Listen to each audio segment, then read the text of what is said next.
I wasn't supposed to be at the cafe that morning.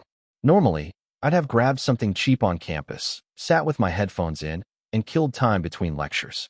But the espresso machine there broke, and I'd been running on too little sleep, so I walked the extra block to the corner cafe, the one tucked between a laundromat and an antique shop that never seemed open.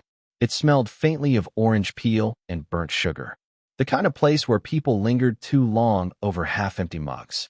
I just sat down when I noticed her. She was leaning across the counter, laughing at something the barista said, though her laugh wasn't loud, just unguarded. She wore her hair tied loosely back, a few strands falling free, and there was a pin tucked into her sweater sleeve like she hadn't realized it was still there. I knew her, though not well. She was Mark's mom. Mark, my closest friend in high school, the guy who moved 3 states away last year. We'd all hung out at her house once or twice, back when she ordered us pizza and pretended not to hear our terrible jokes. She'd been kind, but in that motherly, background kind of way. Seeing her now felt different. She noticed me before I could look away. Wait a second. She tilted her head, narrowing her eyes. Aren't you? Yeah, I said quickly, standing up halfway. I'm Mark's friend. Right. Her face broke into recognition. You used to eat me out of house and home. I laughed, though it came out awkward. Guilty. She ordered her coffee. Black, no sugar. And when the barista turned away, she looked back at me. Mind if I sit? I gestured at the empty chair across from mine. My chest felt too tight for such a simple question. She set her cup down carefully, smoothing a napkin flat against the table. That tiny, absent gesture held me. I found myself staring at her hands, steady, unhurried, nails unpainted. Hands that looked like they belonged to someone who could fix things. So, she said, what are you up to these days? The usual script followed. Classes, part-time job, the vague blur of trying to figure things out. She listened, really listened, in a way most people didn't. No phone in her hand, no eyes darting to the door. Just steady attention, her chin resting against her palm. It made me self-conscious, like my words mattered more than they should. And Mark? She asked finally. I shrugged. We text, but he's busy. New friends. New life. Her eyes softened. Yeah, he always was restless. She paused, then smiled at me in this quiet, almost conspiratorial way. I'm glad I ran into you, though. Feels strange, doesn't it? Like some little thread got pulled loose, and here we are. I nodded, not trusting myself to answer. We talked until her coffee went cold, and even then neither of us moved to leave. There were gaps, comfortable ones, sometimes, but other times I caught myself trying too hard, filling the silence with half-thoughts. She didn't seem to mind. When she finally stood, she placed a hand on my shoulder as she passed. Just a brief touch, light but deliberate. My skin burned where her fingers had been. At the door, she turned back. Don't tell Mark you saw me. He'll think I'm prying. A half smile. This stays between us. And then she was gone, sunlight catching in her hair as the bell over the cafe door chimed. I sat there, staring at her empty cup, wishing I'd said something else, something that would have made her stay a little longer. My phone buzzed in my pocket. Unknown number. One line of text. Next time, my treat. I don't know why, but I saved the message immediately. The next time we saw each other, it wasn't planned. It never was. I was walking back from the grocery store, plastic bags cutting into my fingers, when I noticed someone kneeling by the fence in front of a small brick house. She was pulling weeds, hair pinned back this time, sleeves rolled up. For a moment, I almost kept walking. But she looked up at the sound of my footsteps, and there was recognition, quick and easy. You again, she said, squinting into the sun. Twice in 1 week. Think the universe is trying to tell me something? I shifted the bags in my hands. Or maybe the neighborhood's just small. Not as poetic, she teased. Then she stood, dusting her knees. Need a hand. I shook my head, but she stepped forward anyway, relieving me of a bag. The gesture shouldn't have meant much, but it did, her carrying part of my weight, in a way no one had lately. Inside her house, she motioned toward the kitchen. Set them down there. I'll put the kettle on. It felt strange, being back in the place I used to sprawl out with Mark, controllers in hand, pizza boxes littering the table. Except now, the air smelled faintly of chamomile and lemon polish, not teenage sweat and soda. While water boiled, she pulled 2 mugs from the shelf. Her movements were steady, practiced, and yet I kept noticing the little pauses, her thumb resting on the edge of a cup, the way she glanced at me as if to check I was still there. You drink tea now? I asked, more to fill space than out of curiosity. Coffee in the morning. Tea when I'm trying to slow down. She smiled faintly. You'll understand one day. We sat across from each other at the table. Steam curled between us, softening her face. I don't usually have people over, she said after a while. That surprised me. She'd always seemed like the type who belonged in a room full of conversation. Why not? I asked. She stirred her tea with the back of her spoon. People come with expectations, and I've spent most of my life trying to meet other people's expectations. Gets exhausting. She set the spoon down gently. Divorce fixes some of that, but not all. I nodded, though my throat felt tight. She'd never mentioned that back then. I wanted to ask more, but the words clung to my tongue. Instead, I admitted, I don't really have people over either. I think I'm scared they'll see how quiet it gets when I'm alone. Her eyes lingered on mine. Not pitying, just seeing. And that was worse, somehow, because it felt good. I get that, she said softly. We didn't speak for a long stretch. Just the sound of the clock ticking above the stove and the faint hum of traffic outside. She cradled her mug with both hands, and I found myself watching the way her fingers curved around it, how the steam kissed her face. I looked away before it became obvious.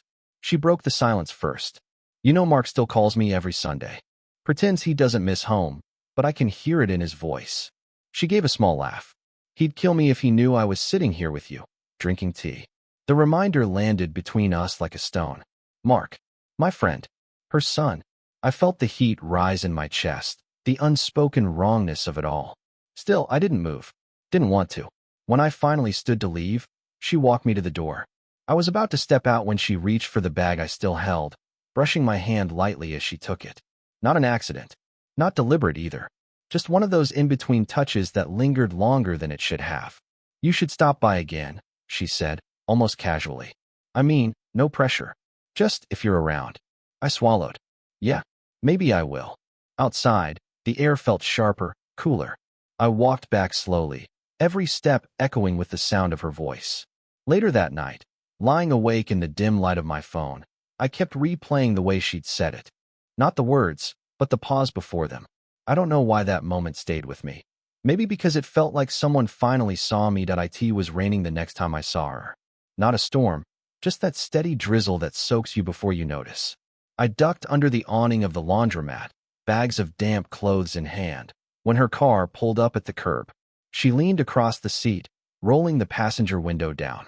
You'll drown out there, she called. Get in. I hesitated, but the rain made the decision for me. Inside, the car smelled faintly of vanilla and rain-soaked upholstery. She handed me a napkin from the console.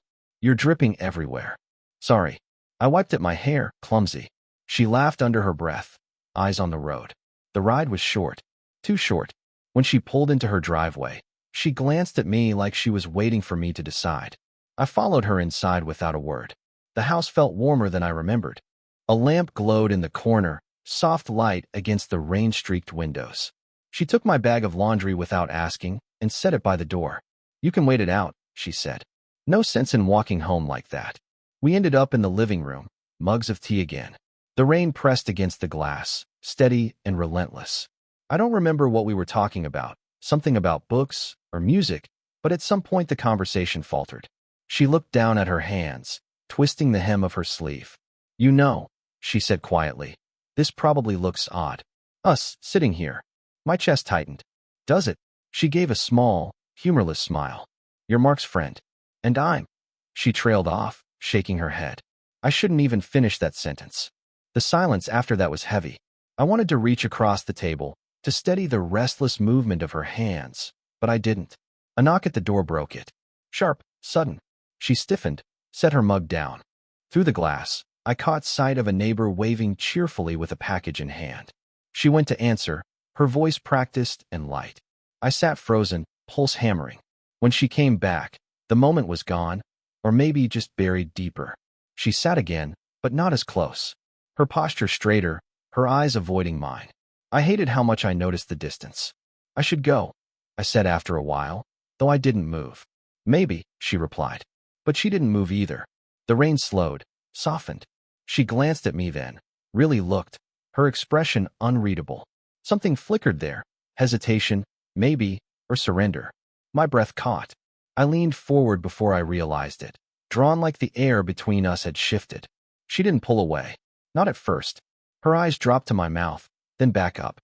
For one suspended second, it was there. The possibility. Then she stood abruptly, smoothing her sweater. You should. Her voice cracked, then steadied.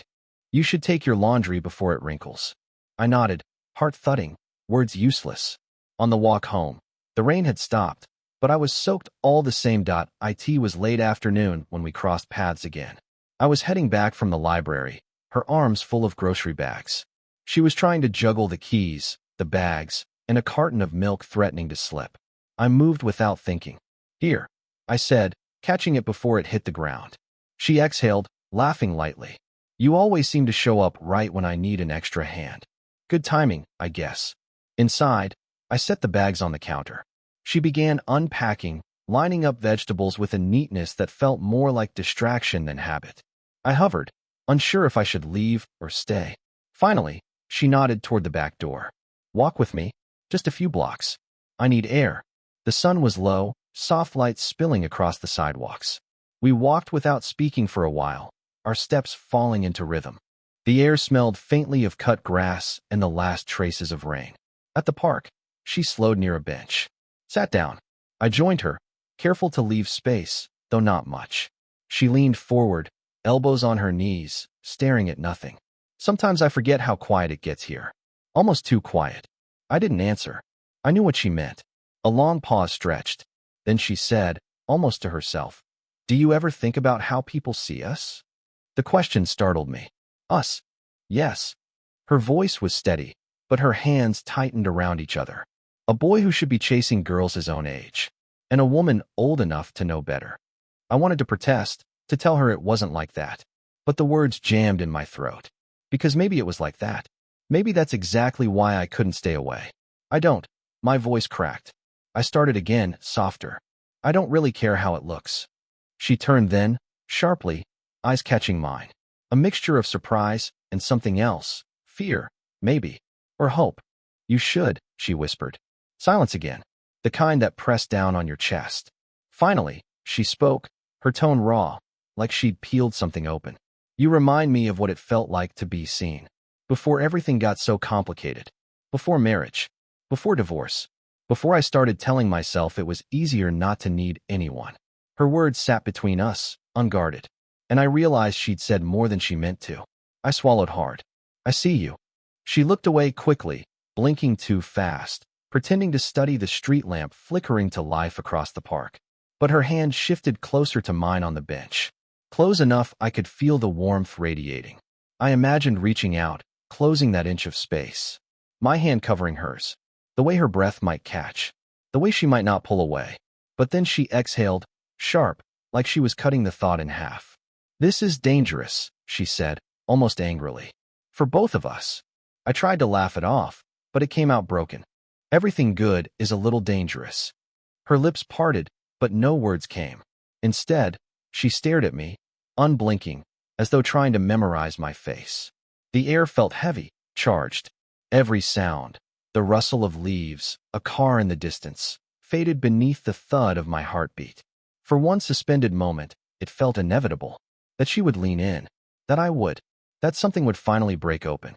Instead, she pulled back an inch, her expression unreadable. She stood abruptly, brushing off her hands like there was dust that needed shaking. It's late, she said quietly. We should head back. I stayed sitting, trying to steady myself. She took 2 steps, then paused, half-turned. Her voice was softer this time, almost breaking. Tell me, why do you keep coming back? She didn't wait for my answer. And I didn't have one ready. For a week, I didn't see her. Not at the cafe, not at the grocery store, not even driving past when I half expected to catch a glimpse. At first, I told myself it didn't matter. We weren't anything. Just neighbors who'd had tea. Just conversations stretched too long. But the quiet got louder, sharper, like an unanswered question echoing in my chest. On the 8th day, I caved. I walked by her house in the evening, pretending I had somewhere else to be.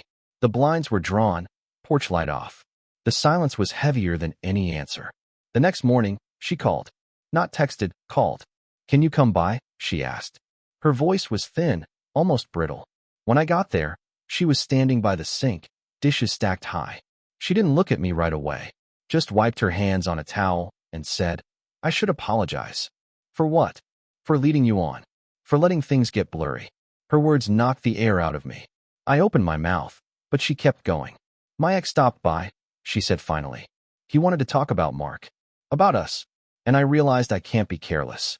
Not with him watching. Not with you in the middle." The word careless stung. I tried to joke it off, though my voice betrayed me. "Talking over tea is careless now." Her eyes flicked up then, tired, but sharp. "You know it's more than that." I didn't answer. Couldn't. We sat at the kitchen table in silence. The clock ticked, the refrigerator hummed.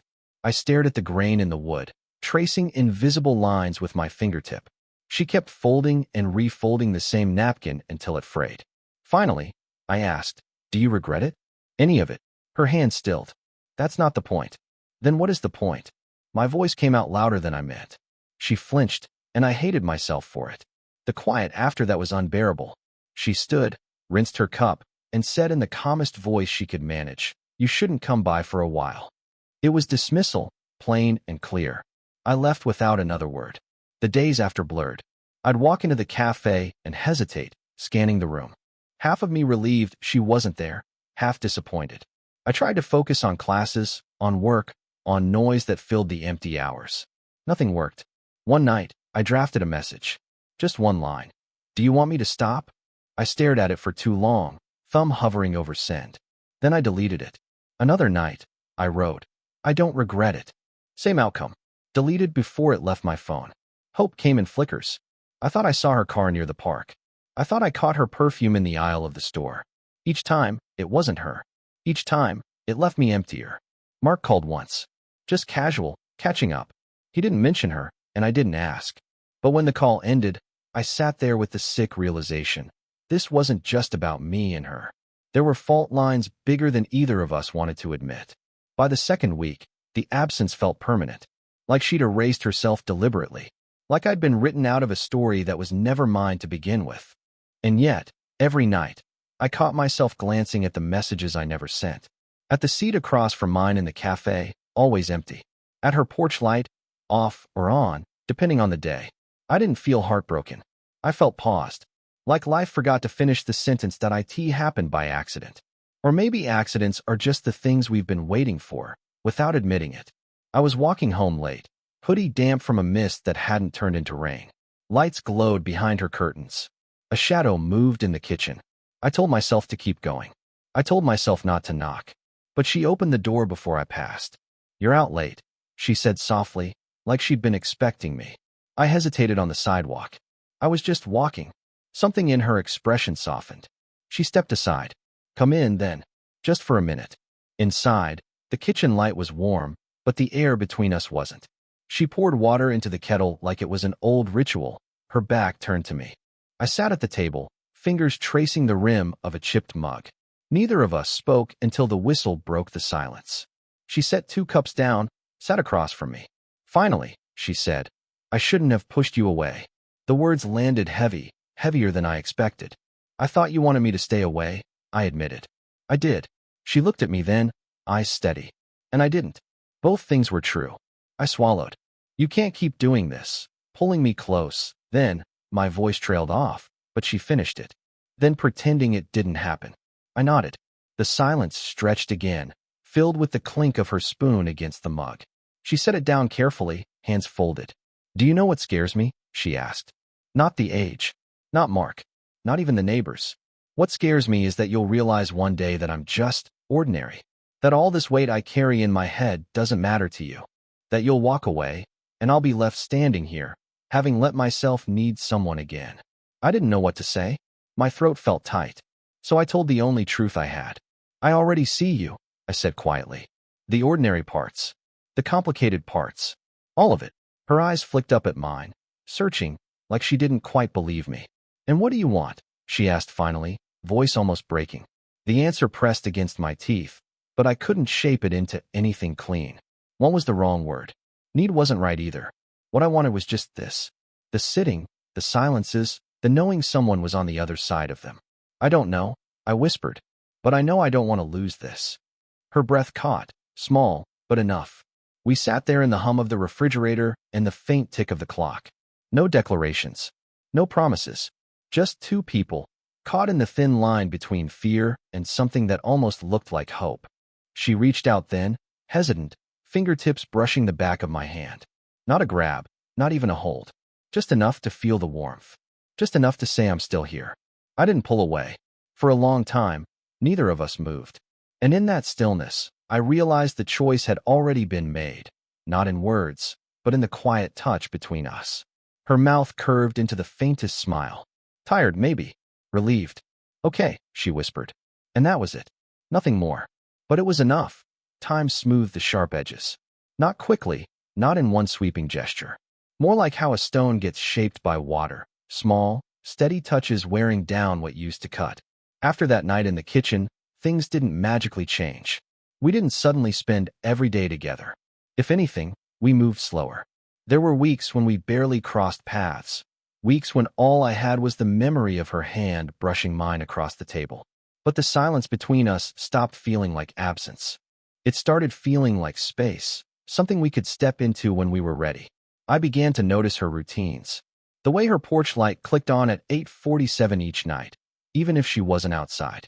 The sound of her radio on Sundays, soft music spilling through the window while she cooked. And she noticed mine. How I'd show up at the cafe too early for class, pretending to study while sipping the same cheap black coffee. How I never sent the first text, but always answered. How I circled the block once before heading home, as if I needed time to settle myself. We built something out of those small recognitions. One evening, we ended up on the same park bench where she'd once asked if I thought about how people saw us. This time, she wasn't looking at the street lamp or the ground. She was looking at me. It doesn't matter anymore, she said.